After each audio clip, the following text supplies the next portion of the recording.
Mae stori Blodeuwedd yn cychwyn efo Lleu Llaw Gyffes pam nath Arianrhod ei fam roed y trydydd cys arno fo, ond yn feddwl doedd o byth yn gallu prodi merch oedd yn berson.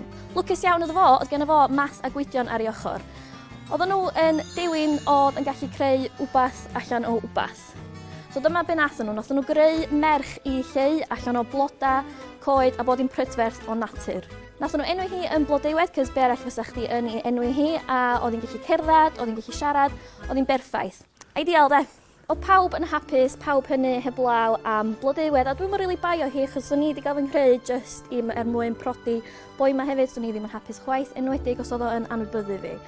Tra oedd Lleu ffwr unwaith eto ar un o'i anturiaethau, nath Blodeuwedd dechrau gael affair hefo Gronw Pepr. Nathon nhw ddisgyn mewn cariad a penderfynu lladd Lleu, achos dwi'n cymryd bod dympio fo lot rhy dramatic. Roedd lladd Lleu yn peth rili cymhleth am ryw reswm. Dych chi methu lladd o yn gola dydd, yn gola nos, tra ddod tu fewn a tu allan, ac yna lot o rheolau eraill, rili penodol. Ffodus iawn, dyma Blodeuwedd tricio Lleu yng Nghnarach i ddeud yn union y ffordd sydd i ladd o, achos di hynna ddim yn suspicious o gwbl. Mwyn lladd Lleu, oedd rhaid i chdi lladd o yn yr adag na cyn y gola dydd y nos, wrth ochr yr afon, tra oedd efo un troed ar ben bath a llall ar gafr du. Rhaid i fo gael net ar ei fenno ac oedd rhaid i'r sbir fod yn un special iawn efo reola ei hun. Rywsut, nathon nhw gael Lleu i fewn i'r sefyllfa yma yn union am ryw reswm, a fel oedd Gronw Pepr yn barod i daflu'r sbir arno fo, dyma Gwydion yn popio fyny allan yn illa dweud, na, dim heddiw, a troi Lleu fewn i eryr.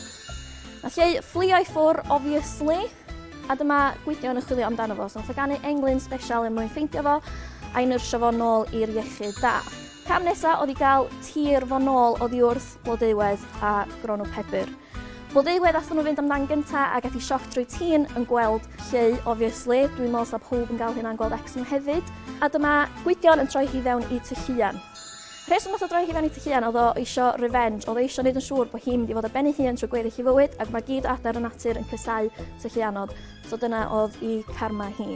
Gronw Pepr oedd nesa ar y list, a nath y cachu actually gofyn i Lleu wneud i ladd un o soldier the place yn lle fi. Ac oedd Lleu misio sefyll am hynna, so nath o ddefnyddio'r union yr un sbir, a nath Gronw Pepr ddefnyddio i ladd o, a i ladd o straight, done, job, jaman.